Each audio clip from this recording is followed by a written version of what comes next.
holding on. I can't let you go. These tears. All right, guys. Welcome back to an episode of Target Talk. As always, we are your hosts. I'm Justin. I got Mike. What up? And as you heard, that is a snippet from one of her upcoming songs with Rebelle Flor. How are you doing? I'm doing well today. Thank you. It's great. It's good. We're glad to have you on. Yes. It's we met you back like when was that? At the beginning of the year, I think. Beginning of the year. The love mic. Yeah. Yeah. So I'm glad to have you on. It's been a long time coming. Yeah. Yes, absolutely. We'll just go ahead and jump right in. The first question I always ask, it could go one of two ways. It's either easy or hard question, depending on you. But for those who don't know, who is Rebelle Flor? Rebelle Flor is a progressive R&B artist. Also, Rebelle Flor is a philosopher, a ponder of sorts. Also is a woman, a friend, a person that likes to tell the story and express themselves just through music. Yeah. Okay. That's a good answer. That is a good answer.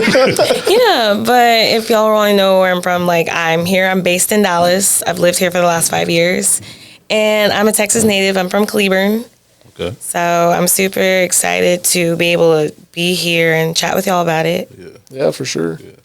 So when you say you're a progressive R&B artist, how would you explain your sound? My sound, because every artist will say my sound is different, but with my sound, I take inspiration and instrumentation from all the songs that I love, and I kind of try to put it all in one track. So I can explain the feeling behind my music. When people listen to it, people usually tell me they feel seen, they feel heard.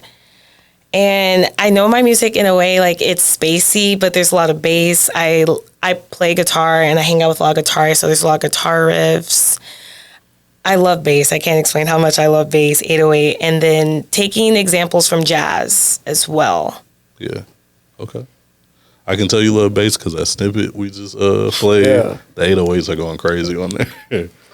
First thing that stood out to me, but it sounds very good. Yeah, for sure. And with that answer, I can't exactly define myself yet. I can't because I'm R&B, and there are other artists that have this ambiance of music, but I like feeling indescribable at this time because I like people to sit forward in their seats. Because when y'all first heard it, I saw both y'all went.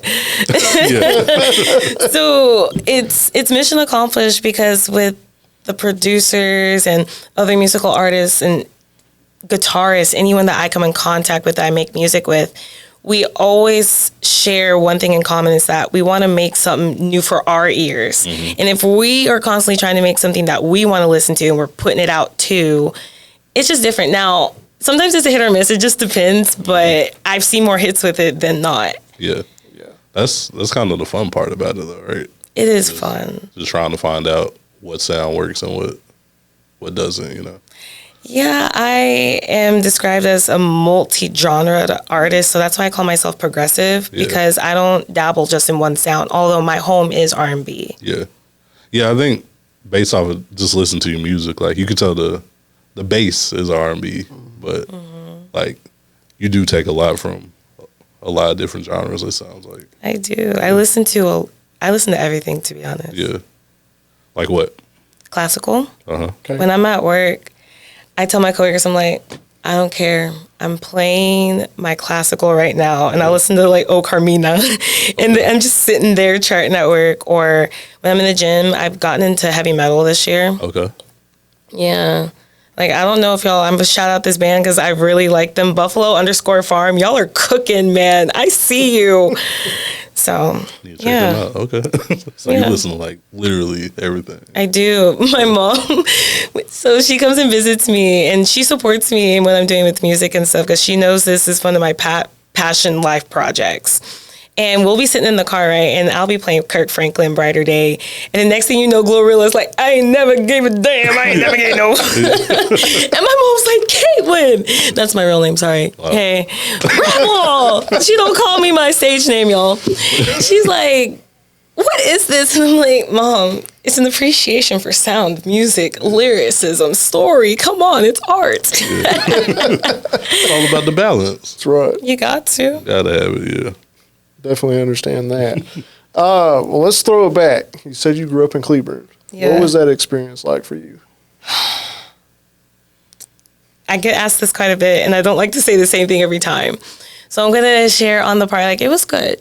I won't lie. My family, we've had roots in Cleburne for years. Years, okay?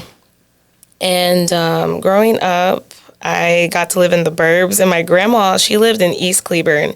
And East Cleburne used to be kind of, I use this word in the actual correct term, just like as a borough of, like, you know, where African Americans could be. And like, they had their own grocery stores, their own like everything and stuff. But like, you know, once everything, you know, progressed and moved on, all those people like moved away. And my grandma's like the only original one from like the 1940s when she built her house on that block. Wow. Yeah, so, you know, there's a lot of things that go on from like going from like the burbs of Cleburne to like that part at that time. So, but my grandma's a pillar in the community. There's a community center down the street from my grandma's house I used to frequent a lot as a teen because they had a gym, and I used to see my grandma's pictures in the like case of like when she'd be at church or when she'd be working at the hospital, because my grandma, she's a nurse. Okay. Wow. So it was really cool seeing like my own family as a part of like local history growing up. Yeah. Because it's so easy to feel different. It's so easy to just stand out. But the part where like I love that I come from a family of trailblazers that despite what was ever going on, it's like we endured, we persevered. And growing up, it was a lot of that, but I got to definitely dabble in my music, which was always great, even though I didn't believe in myself as much as I do now. Imagine if I believed in myself as much as I did now at 4 years old. I'd be far, but we're getting there. So I don't know if I'm going off on a tangent, but life was good. Yeah. It was easy. Like, it definitely came with the struggles, but I can definitely own where, like, God definitely blessed me to be able to be where I was, to be in nature, to be with my family, to sing, to meet people, and to travel and tell people about a little town called Cleburne and where I'm from. Yeah. It's great. Yeah. So what was it like? What's that like going from like the side of Cleburne where your grandma is kind of like a pillar out there to like going back home to the burbs and like my grandma has history out here, but like the kids you go to school with probably don't even realize that. No, they did. Oh, they did? Cleburne was a small town because like across the street there was another girl. Her grandma and my grandma were friends. Okay. So she was in that picture too. Okay. So we hung out.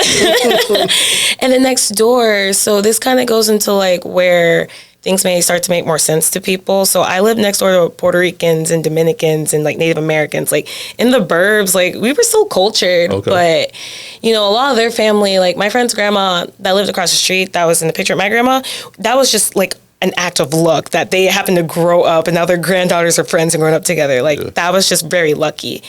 But we used to go over to our Puerto Rican friend's house because they made really good food. Okay. And they looked just like us. But like everyone in my neighborhood, like it was a melting pot. It just wasn't one group. Like there was kind of a lot of everybody. And that's kind of what I want to showcase about Cleburne, because I know it's easy to have a very just like, oh, it's only one thing. But no, everyone low-key lives there. Like we had like everybody there. Yeah. And because we all hung out with each other, I naturally, since I lived next door to them, I picked up on Spanish. So I learned Spanish all like just like growing up. So sometimes when like I'm out and I'll just talk, people will be like, and I'm like, yeah, because you know, sometimes I went to my neighbor's house and their grandparents were over and they wanted to talk to me. Had to learn and talk. So growing up in Cleburne was really cool because you got to experience and be exposed to so many things, especially like just like being Southern culture. Because yes, we all are things that we are individually, but like as a whole, Southern culture in Cleburne is different. Like homecoming, pumpkins, whenever you go out with like a hat and boots and a belt buckle, like everybody does that there. It doesn't matter what race you are or what you believe. Like if the rodeo's in town, everyone's there. Yeah. That's cool. That's cool. Yeah. Do you feel like growing up in such a melting pot kind of impacted you? Like how you say you kind of listen to everything? Mm-hmm. Do you feel like that's had an impact on the music you listen to and everything? Definitely, but I have to say my curiosity to hear something different as well. Yeah. But definitely was inspired by so much, especially Latino music. It's so beautiful. Yeah. Like I told you, like I've listed heavy metal, like Latin, classical, R&B. Like I definitely feel like, I do remember going over to friends' houses and in their CD player, they would have whatever new. Like I remember this one friend, he had this Cage the Elephant record. And I was like, and I saw the cover of it. It was their Metamorphosis album. And I'm like, what the heck is that? Put that on. That's cool. Yeah, that's neat. Yeah. Okay, so you grew up singing in church. What is your first memory really with music connecting with you? Or connecting with music? I'm trying to think. When I really connected? I feel I really connected with music when I was 14, when I was playing clarinet. Because I got to play really cool sounds of music that I just thought sounded so good. And I'm like, this sounds so good and I know how to play it? That's really dope. Yeah. You still know how to play clarinet? I played for about 10 years and I haven't played for 9 now. So, yeah, muscle memory doesn't go away, but would I be as good as I was then? No. Probably not. No. What other instruments you play? You play guitar? Guitar, the guitar adjacent ones. So that's like bass, guitar, ukulele. And then that's really about it. I dabble and dabble in multiple instruments, but that doesn't mean I play them well. Yeah. Hey, man, you still play it. Yeah. I play piano by ear. Okay. I don't know how. I just like, if I sing it, I can do it. But if someone's like, play this chord, I'm like, you're going to have to show me. Yeah. That's cool. So how did you go from the clarinet to playing guitar? I got bored with band. I've been in band since I was about 11 years old to about 19. And I've been enough of a band geek as I wanted to. And you can't wear lipstick and play clarinet, so that kind of pissed me off. So I always was fascinated with guitar, but it took me a while to stay with it because it's so easy to feel like you suck and give up on an instrument. So easy. But guitar didn't stick with me until about recently. I used to go to Guitar Center a lot with a friend and just try all the different types, the tonation, and I don't know what I was doing, but everyone's making noise in there, so I'm gonna do it too. And I started listening to my own music, and I'm like, I want to learn how to play some of these beats that these producers are making for me. And I knew how to play ukulele already, because ukulele I learned in a summer one time, because it's 4 strings, and you can do quite a bit. And I just took the time, just started with simple chords, learning to play in front of people. Even if you don't do well, you just keep pushing yourself because that's how you get better. So I went from that just kind of for vain reasons. But it's therapeutic too, because sometimes when I get off from work, it's one of the activities. I don't do it every day, but I'll pick up the guitar. And wherever it sounds like I'm hearing in my head, like I'll just like play around until I find it and just fix something around it. Like people sometimes will see me on my story. I'll just sit in my room and I'll just like play because there's a big mirror in my room and just practice and then just chill from there. Cool. Yeah. So all self-taught pretty much. With the help of some of like bandmates I've put together, but mostly for the main part, But I ask questions. I know who to go to if I need to. Oh, okay. That's impressive. Yeah, that is for sure. I want to get into learning some more instruments, but What do you mean more? I mean, like, because Do you know how to play any? I play piano. I feel like I knew that. Yeah, we That's talked crazy. about that before. Okay. Yeah, I haven't played it in years though, but like I feel like I can remember because I took it in high school, and I had a final, and I had one song that I had to play. I can remember that. Like if I get on piano, I can play that like straight up. Okay. And then the rest is kind of just like you said, like I can't really even read music at this point, but I can find the sounds and stuff. Yeah. See, Okay. Yeah, muscle memory. Okay. it's all in the muscle. But enough about me. Yeah. Like we mentioned, you grew up singing. You played band a whole bunch, like most of your life. What kind of music was playing around the house when you were growing up? Ooh, it was 2 things. My favorite era was when I was my early childhood. Because my sister, she listens to a lot of different music. I think that's really where I got it from. Because I grew up listening to Brandy, Monica, Tamia, and then my mom is very into gospel. So Mary, Kirk Franklin. But she would hit me randomly with Anita Baker because my mom, this word is like demonized these days, but conservative.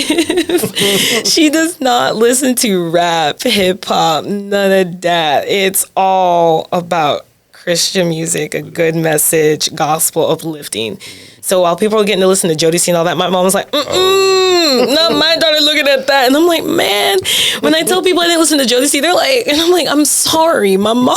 But anyway, Anita Baker was my first exposure to like real R&B. Sweet Love was one of the first songs I heard. I was like, I thought it was a gospel song for the longest because that's what my mom listened to. But on the flip side, I discovered Destiny's Child through Mary. Okay. On their album that's titled Thankful.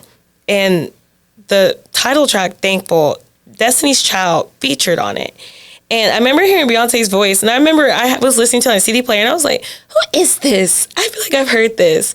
And then that's back when Crazy in Love had just come out. And I was like, oh my goodness, this woman's voice is so beautiful. Like, this sounds like a church voice, like gospel. And then I remember seeing Beyonce in Christian movies at that time, too. So I don't know if people know. Well, I'm not saying Beyonce had a gospel phase, no, but Beyonce also grew up in church. Like, she has such a soulful voice. And that's what I got my first exposure to her. Yeah. So when did you branch out and to start listening to worldly music in the house? Let's do it in secret. Yeah, I can only assume. Because if Anita was like the most your mom would branch out to, like, ain't no way you can bring a Destiny's Child CD in the house. I had to get in trouble a lot. A lot of CDs had to get broken after I listened to them. But I think, well, actually, this one didn't. So I went to Half Price Books a lot with my sister, and we would look through the CD bins and see what was up. And there's an Alicia Keys album called Songs in A Minor. Yeah. And the title track, when I first heard it on the piano, I was like, and then when she flipped the beat, and I was like, oh my God. And I had that cranked all the way up in my room. My mom's like, what are you doing in here? And I'm like, I turned around like. The music's still playing. You see the fear in my eyes with that. Yeah. I think it's like I think it's something Moonlight Saga that she was playing. Like, I remember being spooked with my mom. She's like, that's a cool song. And shut the door. My mom's dramatic.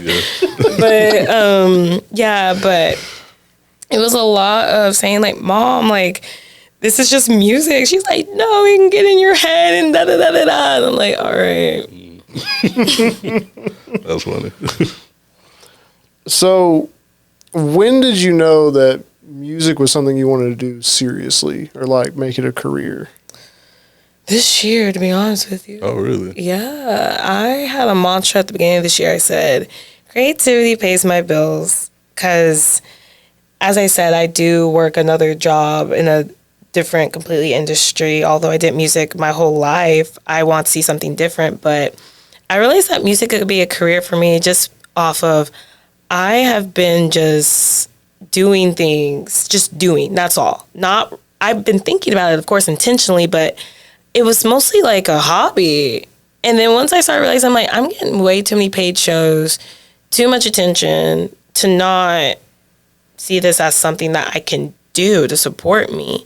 And I said a prayer this year. I was like, God, I'm going to do the work. I'm putting the effort, but it's your plan 2025 because I don't know. And this year's been a really cool ride, musically speaking.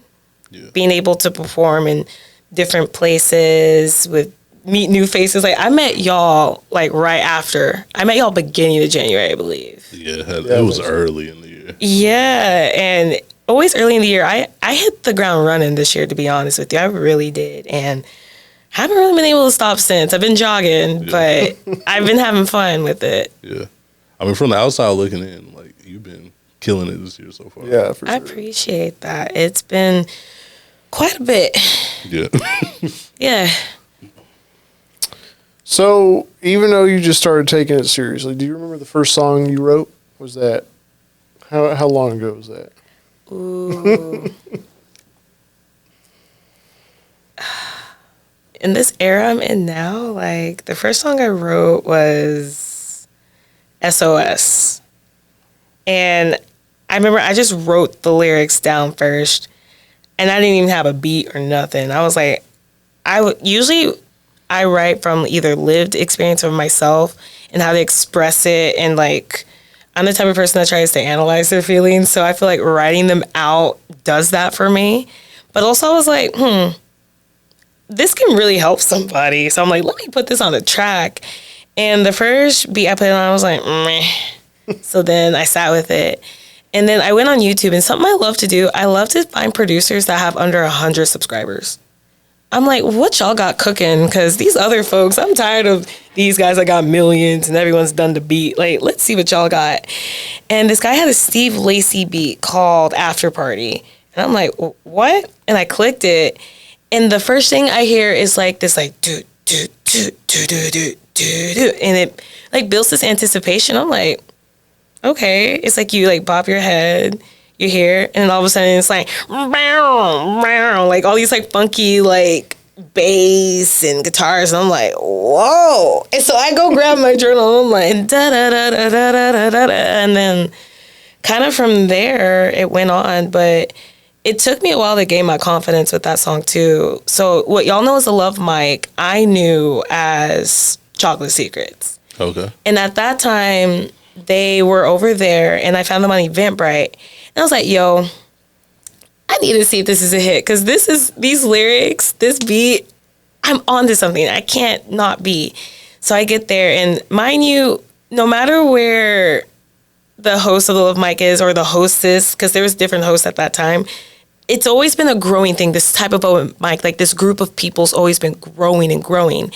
And I remember I was one of the last people in the night, and I had to work early that next morning because I was working days at that time. And I had this one song, and I was like, all right, I'm gonna sing it. I brought my lyrics up there with me. I was like, yo, let's do it. And then I sang, I did what I need to do. And after I was done, I ran off stage because like it was like 10:30 and I had to be up at 7. So I'm like, yo, I gotta go sleep. And I remember in the lobby, these two ladies were like, yo, like, why'd you go? We needed more. And I'm like, that's all I have. I'll come back another time. And then I just kept going back and singing it and singing it and singing it. And then people were like, you need to drop that. I was like, cool. And I did. Yeah. The end. Wow. So how does that feel, like being able to put something to paper, something like as deep as SOS, and then seeing the reception and the love that it got? It was affirming, Yeah. but it felt good that people resonated, because it just proved to myself, I'm like, people needed it as much as I did. Yeah. Cool. Okay, next question. You not only write, but you also engineer your own songs. Mm-hmm. That's pretty impressive. How did you start learning to do that side of things? Just messing around on the GarageBand app on Mac. And then I did get on this course of this program I've kind of been a part of. It's called Musical Mastermind. And I took some classes from this guy named Mike Mangini. You the man. And also too, they would record like your Zoom session, so you could always like go back, or if there's a part where he needed to teach, if you need to like go back to it so you could understand, you could. But also you gotta learn from trial and error. Like you kind of gotta be okay with sucking at the beginning. Like some of the mixes weren't always the best, but I'm like, the song is good, but you just keep going and learning and asking questions, because I also go to the studio as well, and I ask a lot of questions. I watch what they're doing. If we figure out something cool, I'm like, okay, like show me how you program that. And I'm like, can you make a plugin for me so I can like keep that? Yeah. Okay. How important is it to have a good mix on your song? Because we listen to a lot of songs, and there's a lot of bad mixes out there. Yes. Like I'm sure you know. I'm sure you got sent some songs. And I've had people say that about my song, so I laugh with you. No, it's okay. No, definitely.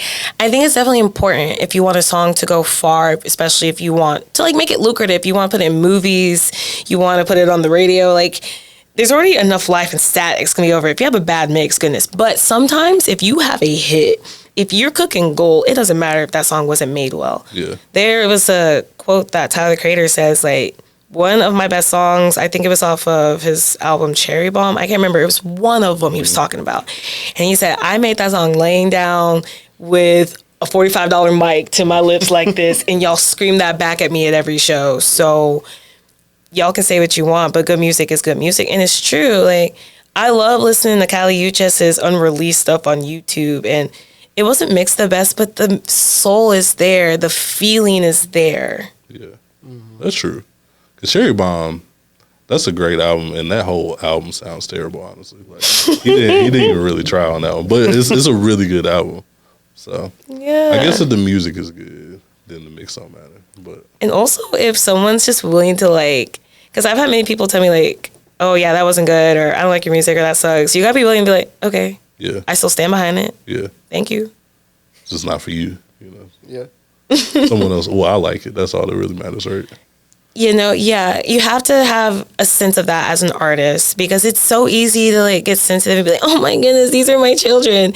But you also have to remember that, like, this isn't the end. Yeah, This isn't end all be all. yeah, that's true. And just because people don't like it now doesn't mean they won't like it later on. You know, it could grow on people. That's true too. You know? Yeah. Some songs take a long time and then they just blow up randomly. Yeah. True. Very true. That's so true. That's what happened with Lizzo's Truth Hurts. Yeah, because that was old and then it just blew up randomly. And then whole career based off of not based off of she's dropped hits after that, but Right. yeah. Well, your debut project, Watch Me While I Bloom. That was your debut project. Sorry, I worded that weird. No, that was perfectly how you said that. Thank you. What did blooming mean to you at that point in your life? Being willing to just be seen with, hey, I'm doing music, I'm doing art, and these things I see in my head, I'm putting them out there for y'all. That's what it was for. I base a lot of metaphor off of gardening, because I grew up gardening with my aunt and my mom. So if, like, they want to send something home to me, they're like, you just sometimes need a little dirt. And I remember just waiting and watching for, like, the flowers to bloom. I'm like, sometimes they didn't. And then when they did, I'm like, whoa, that was cool.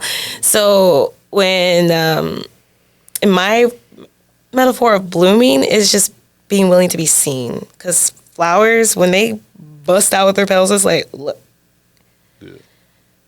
Are you a plant mom? Do you have plants at the house? I do. How many you got? I have 4. Okay. Oh, do succulents count for you? I don't. I'm not sure. But yeah, You want to count the succulents? yeah. If you want to count the succulents. Yeah, I have about 8. Okay. They got names. They're just all my children. Okay. Okay. That's all that matters. Yeah, because that would be too much. Because I have a dog, and if he heard me saying names, he would get a little jealous. Hold on. Who's it? What's going Hey, on? wait a minute. Whoa. Who are you talking to over there? Yeah, and that's another thing too of, like, learning patience with stuff, because sometimes soil and also making, like, homemade things for, like, my plants for them to grow and fertilize, it's tedious at times. I'm like, y'all need all this? But one thing I have been doing, and I've been seeing a good reception, I've been playing house music for my plants, Okay. and they've been more perky. Okay. Okay. I'm serious. I watched a video about it on YouTube, and they're like, if you play certain types of music for plants, they'll respond in a different way. I'm sorry, that was a tangent, but I'm fascinated. That's by this. wild. Did you try out different sounds before you landed on house music? no. Someone sent me a recommendation on Instagram, because I was like, send me EDM songs. And they sent me the song by, actually, it was DJ Houseplant. That was the name of, like, So that's his bag. That's their bag. I guess so. I don't know. But I was like, I have houseplants, so I just tried it randomly, and I was like, okay. But if I haven't noticed with sad music yet. So I'll have to just pay attention to that. I'll let y'all know. Okay. But, are your plants turn up plants, or do they just like to get in their feelings sometimes? Ooh, they don't like being in their feelings, I'll be honest with so you. Maybe just stick to DJ Houseplant. I'll stick with that. You learn something new every day. Listen, I did not know plants were that needy. But they are. Well, not that needy, but like I was just testing out a theory. I was like, y'all want to hear some music? about time you asked. We've been waiting for this. Have you played them your music? Oh yeah, they hear it all the time. Well, I guess so. Yeah. But have you like left and just played some Rebelle Flor? You know, I'm Yeah, gonna have to try that. You know what? I'm gonna make that a visual. Okay. I'm gonna send it to y'all. Okay, that's a good idea. I'm That's a gonna little visualize. write that down.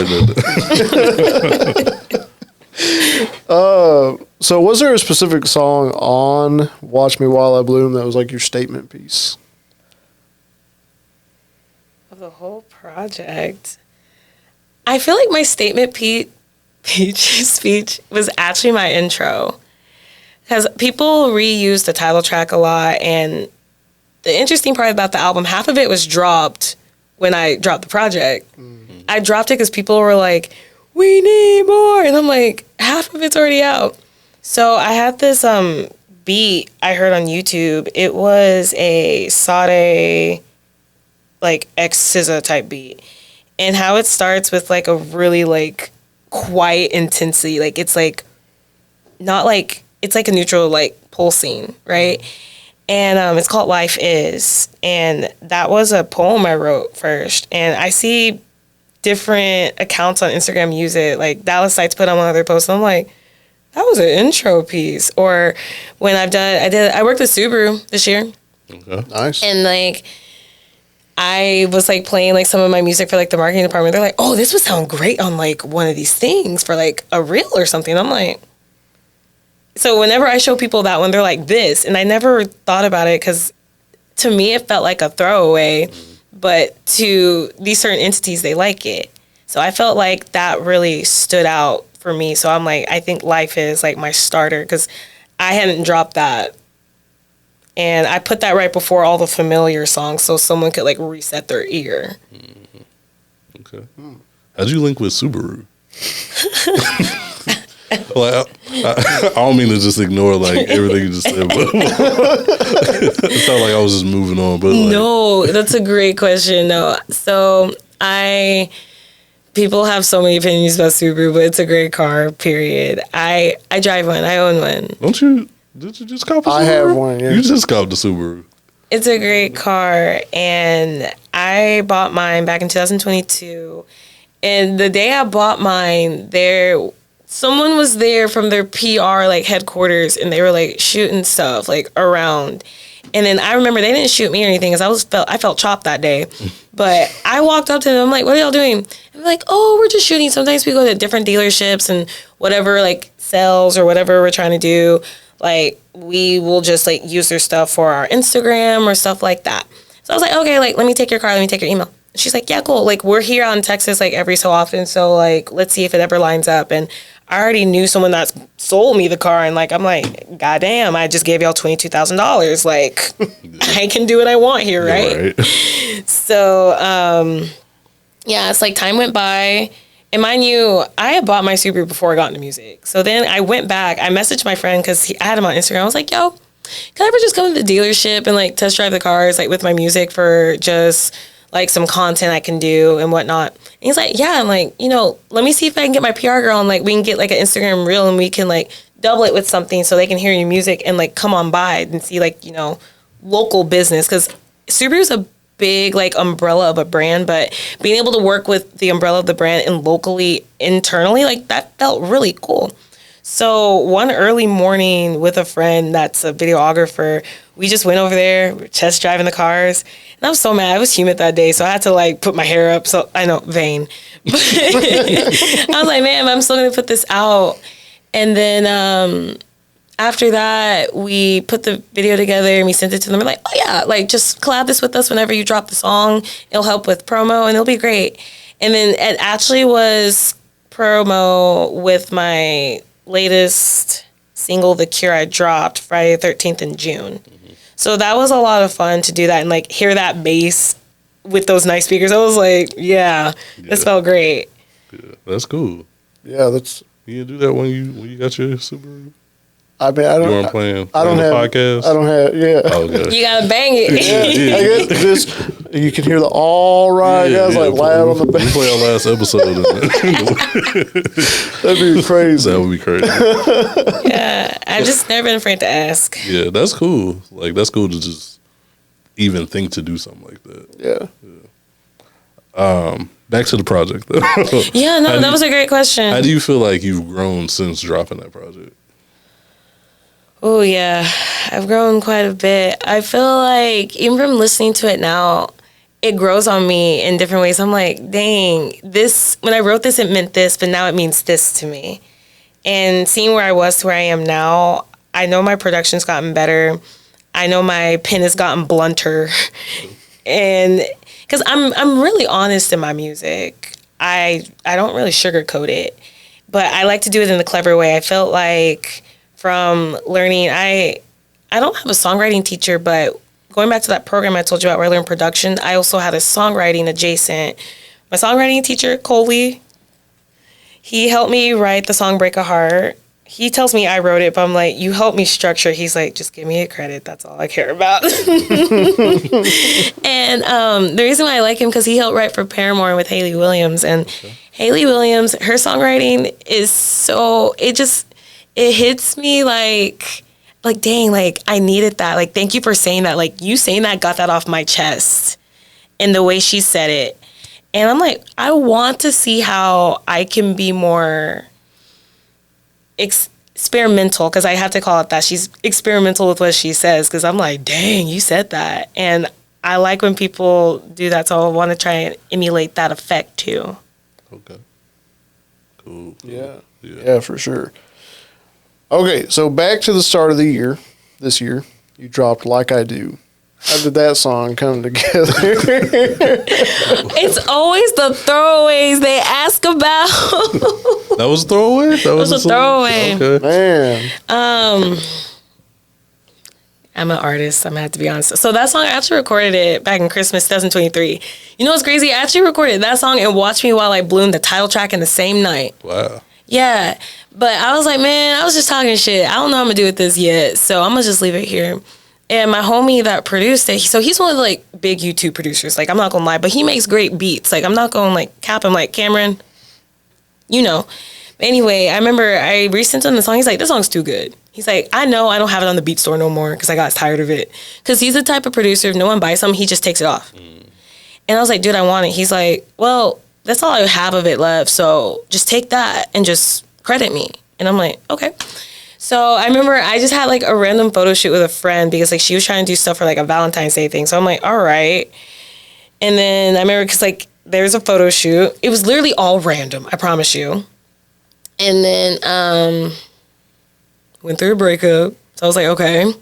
So I'm like, you know what? I'm going to drop this just on Valentine's Day because I just want this song out. It's therapeutic. And someone's going to like it. It's Valentine's Day. So that's really it. And then I dropped it. I remember I scheduled it. I had the idea, scheduled it on DistroKid, sent it. That was that. I remember I worked Valentine's Day weekend. So, like, I was like, whatever. And then I remember my Instagram just kind of like going ding, ding, ding, or like just having random views. And I'm like, I know why. And I'm like, oh, that song came out. Cool. So, yeah. A song that a lot of people like. I'm sorry. It was a throwaway, but I'm glad you like it. You kind of just dropped it and didn't even think about it anymore, huh? Man. So that's not like making the next Rebel project. Probably not. No, I was just talking shit. Yeah. You was in your bag on that one. Thank you. But I will say, just from something I didn't really think too much about, I didn't expect how it would get me in certain rooms. So I hang out at Revelers sometimes. And whenever I'm there on a Wednesday, there's, y'all know Shelly? He's a saxophonist. No. Well, he's the dude. Like, he used to tour with, like, major acts. I think it was in the 80s and 90s. Like, I think it was Cool in the Gang. Okay. And I don't want to botch what it is, but he's just played with, like, a lot of, like, notable people. And he plays there with different SMU jazz majors. And they just go there and they play jazz. And vocalists and stuff that come through that he knows and likes, he'll, like, you know, you can sing with the band and stuff like that. So I remember I was there randomly. He was like, Rebel, you know my daughter, come here. And I was like, yeah. He's like, you want to sing? And I'm like, yeah. He's like, summertime? And I say, yeah. So I remember I sang. And then in there was a writer for, I think it's K&T. I don't want to say it wrong. But it was this certain just like blog for like music and like jazz here in Dallas. And they were there and I sang. And then they just wrote something up about me. And then they found out I had Like I Do, which connected me to the jazz community. And the jazz community is not welcoming. Okay. So the fact that they're not, because a lot of people like, I like jazz. And it's like, hold on now. So just for me, just really just messing around, talking crap, something that I consider a throwaway was actually gave me a step into the door into another genre. Yeah. So that was interesting to connect back in this moment. That just kind of hit me right now. Okay. Nice. That's why you drop your throwaways too, you never know what kind of life that will have on its own. That's kind of I'm telling you, that's kind of been my singles up until my latest one with The Cure. Because The Cure was like, okay, if I'm going to drop a project, I'm going to emulate kind of how do a rollout, because my fans were the ones that wanted it. Because I wrote The Cure actually back in September of last year. And The Cure is kind of concepted by I live a double life. Like, y'all know me as an artist and as Rebelle Flor, but I am a girly that works night shift, and I'm a nurse, and I work long hours, and I actually see people at their most vulnerable, and I help them, And people don't realize how dirty grinding I really do. Like, I really got this stuff out the mud. And also playing around with the concept of, like, I'm the cure, not the problem. But that's me just getting introspective on lyrics. But anyway, I just kind of like tease snippets of it on TikTok. And I remember putting my phone on my ceiling fan. I'm like, oh, this is cool. And then people were like, yo, like, why I got motion sickness? And I'm mesmerized with the music. And I'm like, oh, I'm on to something. And then, like I said, I already had the Subaru thing mixed with it. And then I dropped it on Friday the 13th, which I just love Friday the 13th. I love spooky things. So, yeah, that's going to kind of be like an emulation of like how I'll drop my next bigger project, not just a single. And so I can like learn like what I liked, what went well, what was received. Yeah. You dropped a video for The Cure too. Mm-hmm. Yeah. How did that shoot come together? Ooh, yes, that's also part of The Cure. Cause like, yeah. So it's going to sound so random, but I have to tell it, okay? So I went to a rave, and I met this guy, and I was asking him about what he did. And he's like, "Oh, I work at a skincare place, but we also have a farm." And da da da da da. And I'm like, "Show me the farm." Yeah. So he showed me their Instagram page, and I was like, "This is cool." And the thing about this farm, they take rescue animals from like abuse situations, and they nurse them back, and like traumatized animals. And I'm like, "Wow, that's pretty cool." He's like, "Yeah, like it's a part of our nonprofit. Like we go out there and we pet them." And all those other things. So I'm like, okay, that's cool. And then I remember just following the page and thinking, I'm like, yo, I want to shoot a music video there. I'll figure it out, right? So I shopped different farms. I literally went to different petting farms to shop, like, what was the look? What was I going for? And I emailed them, and they finally responded to me. They're like, hey, you can come tour the place. Come on Easter. And I'm like, Easter? And they're like, yeah. And I'm like, okay. So I showed up. And they gave me a tour because they have like their building for like their skincare brand and stuff, and like all like that stuff. And then they have like this big land where they have like some stables. It's not like mini, but they had goats, mules, horses, and the animals I got along with the most were the goats. And then one of the herders, he was like, goats gravitate towards they feel are like them. And I'm like, calm down now. And I was like, can I shoot a music video here? And they're like, yeah. So I decided to like donate some volunteer hours and some money to them for a cause. And they let me shoot there. And what was really cool about the day we shot, it was raining the whole day, but it didn't rain when we were shooting. Okay. Wow. So that was really like luck on my side with that. And the person my idea, when I gave it to the videographer, he was like, are you sure about this? Like, people don't think you country. Like, you trying to do some Cowboy Carter? And I'm like, no. I'm trying to showcase my roots because I grew up in Cleburne. Like, yes, I may look the way I do, but nature is nature. Animals are animals. Farm is farm. Texas is Texas. Southern is Southern. Like, it's culture. And also, I be working. And when I was with the animals, I was working. I was like, goats, come here. And they would listen. And what was cool, a shot that was totally improv, there is this white goat that had these big horns. And he came and he just rested his head in my hands. And I'm like, whoa, like, I'm actually really scared of you, but you're putting your head in my hands right now. And then I remember, like, he would kind of, like, move, like, his hand. He was trying to, like, get me to, like, rub, like, his horn. And I'm like, this is an honor here, man. Yeah. Okay, wait, bleep that out. That doesn't sound right. I'm sorry. But anyway, it's an animal. we know what you're talking about. Thank you. But that's crazy. But it was so much fun to be able to do something like that, because when I discovered it was also a skincare brand, they're like, you want some samples? And I'm like, yeah. All of that wasn't a part of, like, my brand deal with it. It was cool that I got to do, like just business in that way around my music. Yeah, that's cool. It sounds like you kind of open a lot of doors for yourself just from talking to people.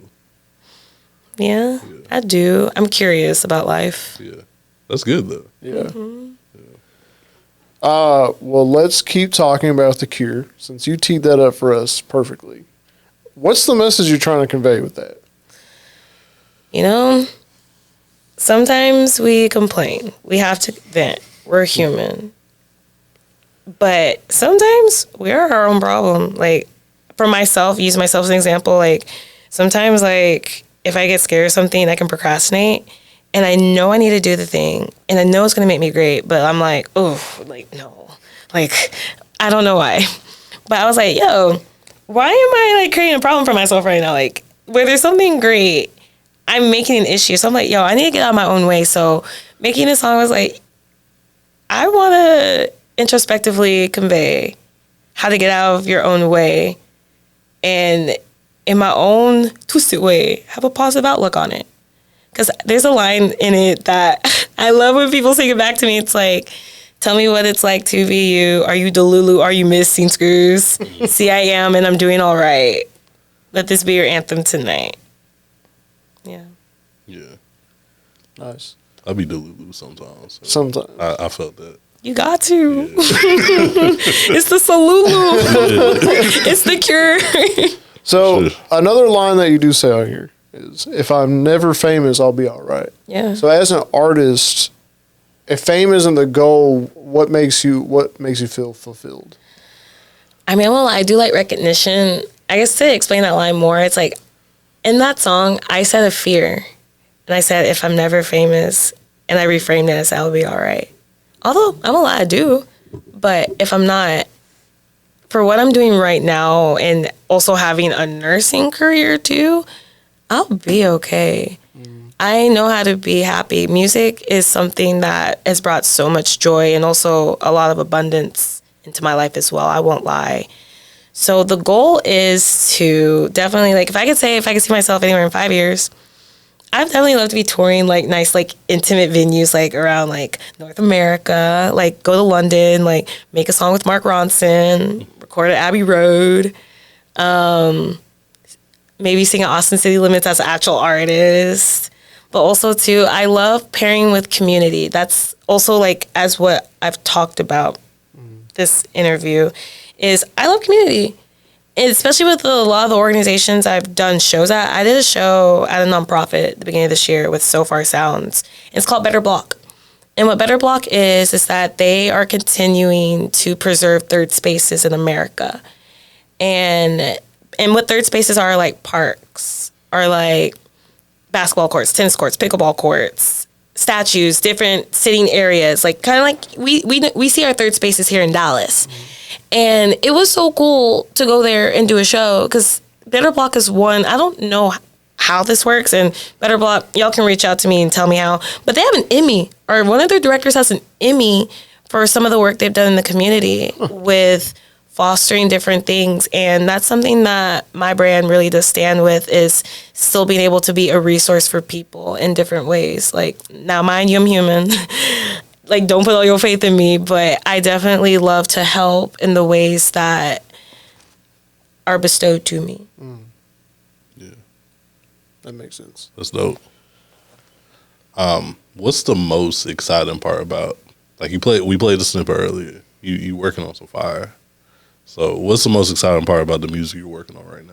Ooh, I haven't felt like this since I wrote SOS, but I feel more confident this time because I have a circle of trusted musicians that are working on this project with me, and I'm so excited to get this thing out. I can't tell you when. It's gonna be soon, but it's been so much fun to I've made all these songs within the last 4 months. That one actually I made last year, I won't lie, but I'm projecting it's going to be a X amount of songs. And I've done X amount of songs since July. Okay. And I've been talking about my whole year and kind of like just like being my sassy self through my music and like meeting another like part of myself through my music. And I've been working with this great producer. His name is Dustin. Wait, I don't want to say his name wrong. Dustin C. I'm going to say Dustin C. because I don't want to say his last name wrong and chop him. But he's so good. And I've been in the studio with him basically like every Saturday afternoon, and we just be cooking up. And he's also a writer, so I can bounce some of my ideas off of him, and he can help me structure it. We can put it on the beat and all these different things. And one of my friends from LA, shout out to him, Judah Bell, he came out here to play for my DMA show at the Dallas Museum of Art. And then he came to the studio with me, and he's a really great guitarist. And I was like, yo, I hear this in my head, and can you play this? So I like sang him these like riffs, and then he just played it on guitar. And I'm like, wait. And like I just run in the booth because it's just been so much fun. So it's put back in the spark for collaboration for me and hope. And also just the wit and like I mentioned, like being blunter with my pen, more witty and fun, light and breezy. Because I'm usually very introspective, but I don't know if y'all have heard my song Starlight. A lot of people have been like, we want some pop music. And I'm like, me too, but pop has to be made. You can't just go on YouTube and get every pop beat. Because everything sounds so synthy and 80s pop right now for what mainstream pop is. And that's great for that sound. But like I said, I am trying to not box myself to that. And I don't even resonate with that sound. So we would just be playing with sounds and different stuff. And I'm like, wait a minute until we put it all together. So in short, I'm sorry, that was tangent. It's been so much fun. Yeah, that's good. When you're looking for beats, what are you typing in? Because you pull from a lot, so I can only imagine what your YouTube history looks like. Wouldn't you love to know? Your algorithm is probably insane. Like, what are you typing in when you're looking for beats? So, Gorillaz type beat. Okay. Steve Lacy type beat. A Mindy type beat. Who else? Ooh. Foggy Raw type beat. Okay. Y'all know who Foggy Raw is? Yeah. Yeah, he cool. I like his aesthetics. Yeah, he's ahead of his time for real. Yeah. I started listening to him back in like 2017. And I believe he's from the DMV because there's this Viner that was from DMV that used like one of his snippets on like a 5-second video. And I'm like, wait, what was that? And I remember that's back when Shazam had just come up. And I was like, it's Foggy Raw. And yeah. Yeah. Okay. I know this is unrelated, but you mentioned working with Mark Ronson. Like, Yeah. you know, like that's like an underrated GOAT. Like no one really talks about Mark Ronson. But He the GOAT. I'm looking for you, Ron, please. I mean, Mark. Mark Ronson. I would love to because he's a staple. So there's a song that's very popularized, Valerie by Amy Winehouse, but Mark wrote that song. Yeah. Amy just sang it. Yeah. And we love Amy, but there's been so many artists that have worked with Ron and that sound he has because I believe he records all in analog. So it has a different feeling to it. Yeah. Yeah. Very underrated over there. Just wanted to mention that because like we've had a lot of guests. I've never heard someone mention it before. So that's dope. So how do you feel like you stand out in the Dallas music scene? Like it's growing. I feel like Dallas is popping with music right now. Where do you see yourself at? Oh, I feel like I'm in a lane on my own.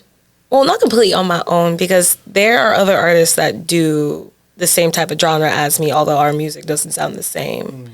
But I see myself in the way that I stand out is that I'm not afraid to try something new.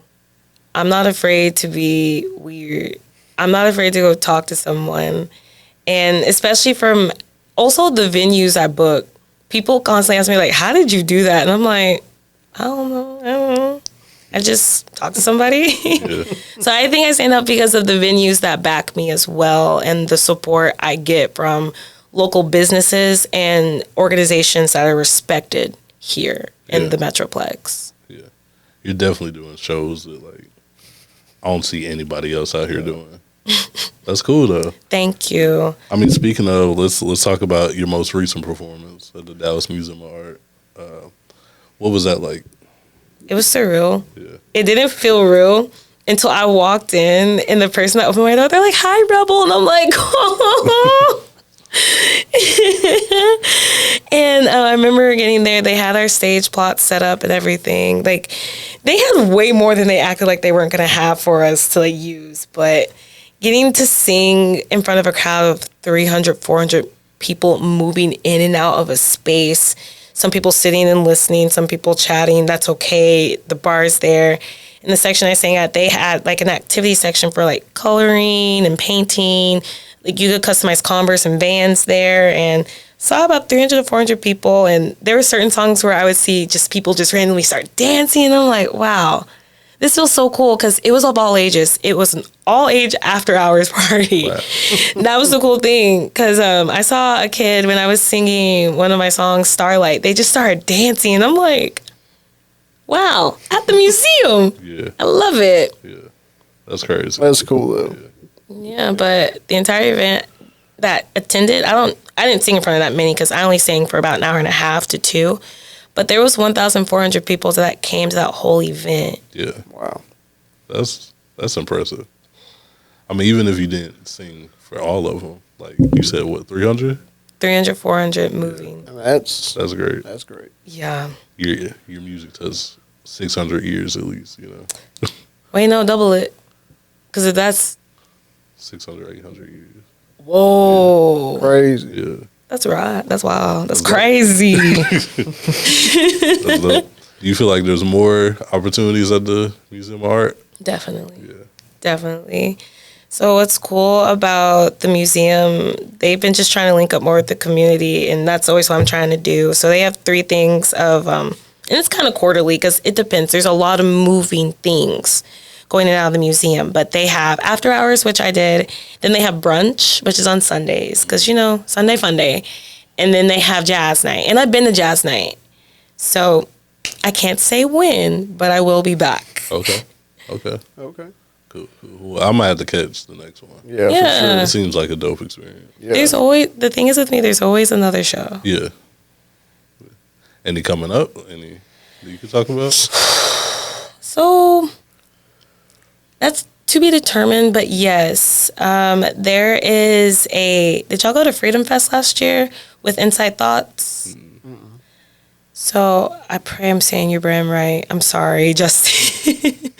But I'm going to be part of a lineup of artists that are going to be at Freedom Fest. It's going to be at the Oak Cliff Assembly, and it's going to be fun. Okay. That's another one. Like, I haven't seen anybody say they're going to be at the Oak Cliff Assembly, you know. I don't know how, I just do it. That's dope.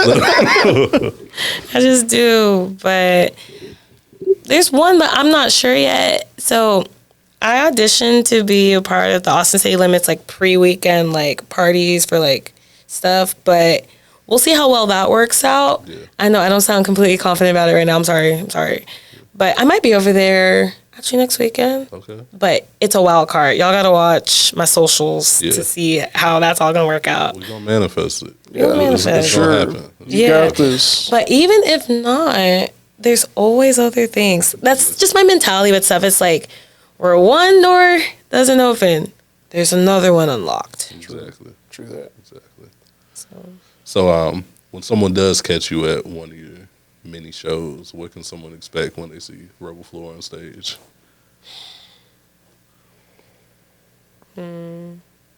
Y'all can accidentally expect me to burp once into the mic. I know. Something people have always said about me, and I'm like, wow, I do this. So a habit that has just followed me my whole life, and now I'm starting to get funnily called out for it. People are like, "You're always barefoot," and I'm like, "What?" And I look back, I'm like, "Oh yeah," because when I sing in church and choir, and I wore heels, and if I was in like the pews and stuff, just take my heels off and stand there. Right? And sometimes, y'all, I'm doing a 2-hour, 3-hour show. I cannot be standing like that. I gotta just be yeah, but you can expect to like have like a conversation. Like, I like to talk to my audience while sing the songs and things like that. And I look in the room and I just fill out the vibe and see what's like happening. It's definitely a conversation. It's a bit curated around the music because everything's about expression. But I'm trying to think of how to answer this question because I feel like I'm going on a tangent. You can just expect to just come as you are. Come as you are. That's really all I want for people because I'm always going to put my stuff on, but I put it on for y'all. So y'all can come and unwind from all the craziness that's like going on. And I'm not even trying to be a distraction either from everything that's going on because as you can hear in my music, like I call things out. Like my first line in The Cure is like, the price is rising and the rent is due. It's due, y'all. It's due, but we can talk about it and we can share in it together. Because as fearful as things can be, I just want people to have a moment of just... Yeah. Okay. Do you feel it? Yeah, You feel it? I feel it. I felt it. Do you do covers when you perform? I do. What's your favorite song to cover? Crazy. Okay. But the Gnarls Corey Barkley? Henry version. Okay. But it's Gnarls Barkley. Yeah. I haven't heard his version. I'll send you a video. Okay. Because I sing it. I'll send you my version. Yeah. That was actually one of my like covers that got me noticed when I was open micing quite a bit at Maker's Gym back in 2023. Because I used to play that with my Connect, but then RC and the Grits, they would hop in with it too because it's the Corey Henry version. Corey Henry's from Dallas, so I love being able to sing those lyrics as they're crazy. And then also the style of how Corey Henry did it, it's so jazzy. Okay. Yeah, send that through. So, we're trying to hear that. Yeah. To kind of switch vibes a little bit, what's one thing you can't live without? Ooh. Right now, it's... right now, it is my favorite neck pillow. I can't live without that. Like, whenever I sit down, I go and try and find that and just plop it in a certain way, and I just rest my neck. It feels great. I've never even used a neck pillow now I think about it. Yeah, because, you know, with what I do and, like, my day job, like, it's strenuous on my body. Yeah. I call it my day job, it's my night job. Hilarious. But they're on Amazon. Uh-huh. And it's like a big pillow. I won't lie to you. Like, I live alone, so I don't mind, like, looking weird sitting on the chair, like, doing what I do. But it has, like, this flattening inside where your neck can rest, but your head can still be, like, pressed forward. So you just have like, support. Okay.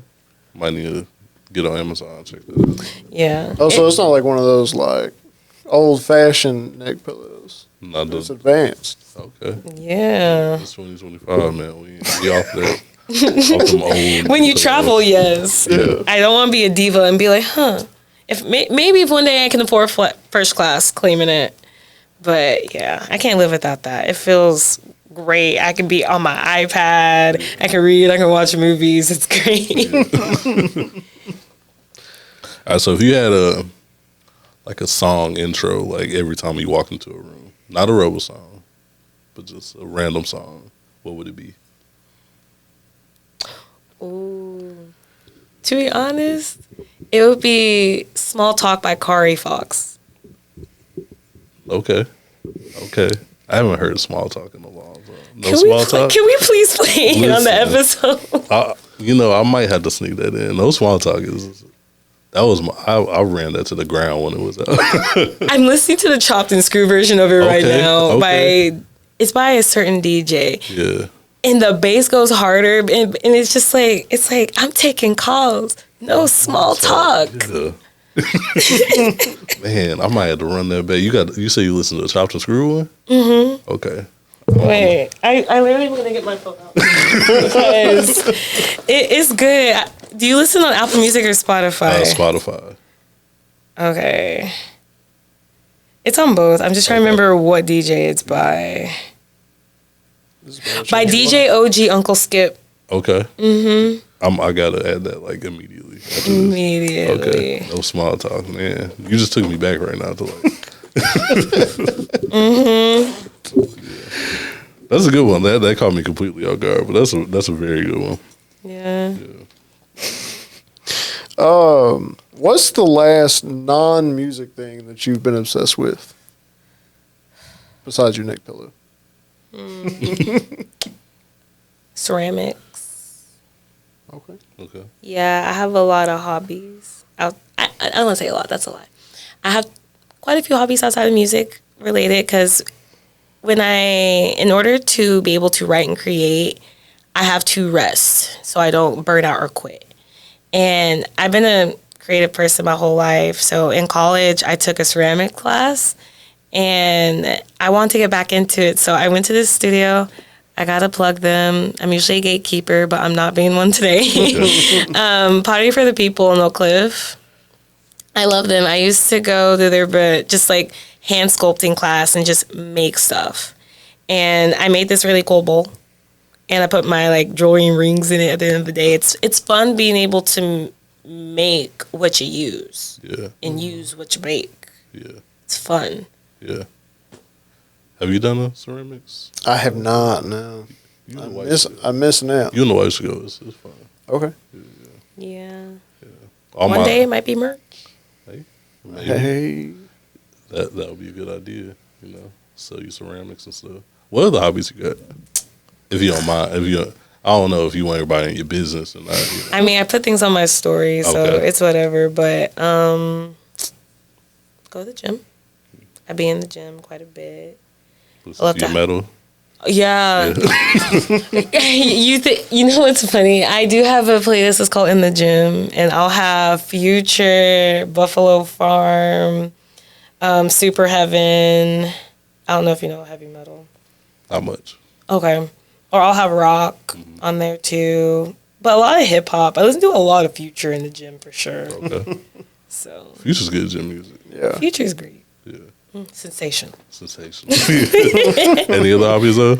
Huh? Any other hobbies? Hiking. Okay. I cook. Okay. I love to make. Well, I feel like I've been making like steak in many different ways right now. I'm about to like hit my like ceiling with it because I'm getting bored with it. So I'm like, I need to move on to like another meat because like I don't eat pork. Yeah. It was at first for religious reasons, but now I'm like my body can't take it. It really couldn't if I start eating pork right now. This instance. Like because you never did. No. Yeah. So don't do it. I don't do that to myself. So I'm like, I think I might jump back into salmon. Okay. So it's great. Okay. I just cooked some salmon today actually. Yeah. I can't speak on salmon. You don't like salmon, right? I don't like salmon. I've tried multiple occasions. I've tried. I should have brought for you me, a man. piece today. I don't want to hear nothing about you bringing me food, man. Yeah. Oh, also, wait. I'm also like a creative like organizer, curator. Because if one of my friends is looking for an idea, they know they can call me. And I'm definitely going to get my mood board out, go on my Pinterest. I'm like, okay, now tell me what you want. I love taking people's ideas and putting it physically onto paper. I'm like, okay, this is what you want. How are you going to attain it? Like, how can we do this? So it's fun watching, like helping other people's ideas come to life. So that is kind of one of my other hobbies. Okay. That's fire. Yeah. And do you apply that to yourself as well? Oh, yeah. Starts here first. Do you like put it on the mood board and? Oh, yeah, Yeah. definitely.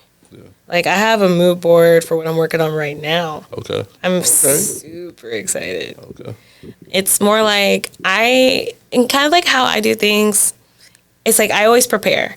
I never know the how exactly, but I know what I'm going to do. I know the effort that I need to put in, and I just have trust. Yeah. Gotta trust it. Got to. Yeah. Got to. What's one random skill that you have that people don't expect from you? Ooh.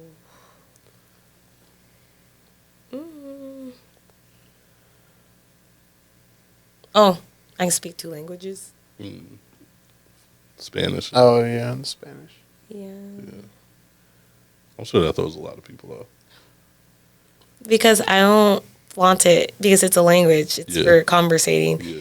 Because my mom, she's like, why don't you just speak Spanish? And I'm like, why would I bust out in a language you don't even know? She wants to hear it. Yeah, but when she sees you go over to the neighbor's house, she hears it. She only can see her from far away. She's like, you never say it to me. So that's why sometimes, kind of the story off of one of the songs on my project, I made Spanish songs. I'm like, y'all want to hear me, so let me also get someone on here that also is part of the culture so it can just be a gift. Yeah. You know? Okay. That's kind of how I like to do things. Yeah. It just makes it art. Yeah. Yeah. That's gonna be fire. Yeah, that's Got the cool. Spanish Rebelle Flor too. Yeah, it's actually out. It's on on Watch My Light Bloom. Okay.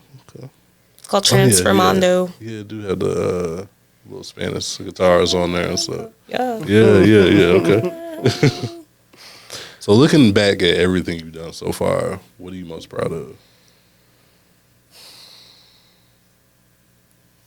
I'm proud of my most recent show, the Dallas Museum of Art. That was really an honor.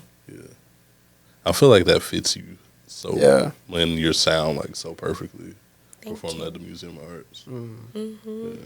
It felt cool because it was after I was done, I went through the after like the party myself. I went through the exhibits, I went to the bar, I talked to the people, and just when people are like, oh yeah, you're the artist, I'm like, oh, when you walk through a big place like that and people are like, oh yeah, I know you, I saw you, oh hey, I listened to your music, it's surreal, you know, because like I live my day-to-day life. I do mean, and I do shows, and I move about my time. But when I come back into these spaces and people say they know me, I'm like, wow, like that's like a really nice, like affirming feeling. I'm like, I needed to be here. It felt like. Yeah.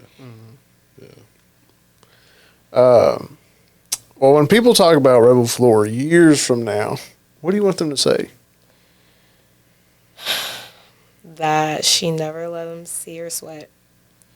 Truthfully, that no matter what I did, I always channeled it back into my art, and that I kept going. And it's just like, how does she do it like that? Like, I really want people to always ask, like, how did you do that? Because I'm asking myself the same thing. Yeah. So, you mentioned X amount of songs. We ain't gonna get too much into it, but what is next for you? Next for me is dropping these X amount of songs. Is it coming out as a project? Is it Lucy's? Is it? It's going to be a project. Okay. I've definitely had the singles run, and I'm tired of it. I'm dropping it as a project. I can tell you the name of the project. Okay. It has a name. Okay. It's called Anti-Sweetheart. Okay. I like the name of that. I can only imagine like the songs that are gonna be on there. Yeah. Oh my, I'm so excited. Well, I'm excited based off the name. You know, Definitely. You want to give a date? No, I know you don't want to give. I know you don't want to give a date. I can give a date when I'm like, okay, this is when I need to be done making it. Yeah. No release date when you make no promises. And then, You know, I'm telling you, artists box themselves up when they say, yeah, it's coming out this day. And then when that day comes, crickets. Right. No, I want this to come out. It's coming out. And I'm going to be honest, it might not even come out with visuals. The music, once it's done, if I see it's good, it's just going to come out. Yeah. But only I know how the visuals will come out. That will be the way. Okay. Well, we're looking forward to it. Absolutely. Well, before we get out of here, why don't you tell the people where they can find you at? Y'all can find me on YouTube at Rebelle Flor. And also, if you love social media, I hang out on either one of them when I'm there. But you can find me on TikTok at Rebelle Flor. You can find me on Instagram at It's Rebelle Flor. And the link is in the description below. Okay. Okay. I mean, it is. It will be. Yeah, for sure. Yeah. But come and connect with me. There's always going to be another show. And y'all come see what's next. Anti-Sweetheart dropping next month. You heard it here Craig. first. I'm playing. Dropping in 2025. I'll tell you that. There's 3 months left. Yeah. Okay. So it's dropping. Okay. Just. Yeah. I'm just playing. Oh no, I love it because I want it to come out just as bad. Yeah, Seriously, you don't understand. Like, I just have to make sure it's really good. If I don't hear it by December 31st, 2025, you're gonna have to come back on and explain yourself. Okay, I definitely will. We appreciate you for coming out here. Yes, thank you you for so much. So make sure go follow her on social so you guys can be y'all can wait and see when it drops, just like we will be. But yeah, until next time, guys, we out. Peace.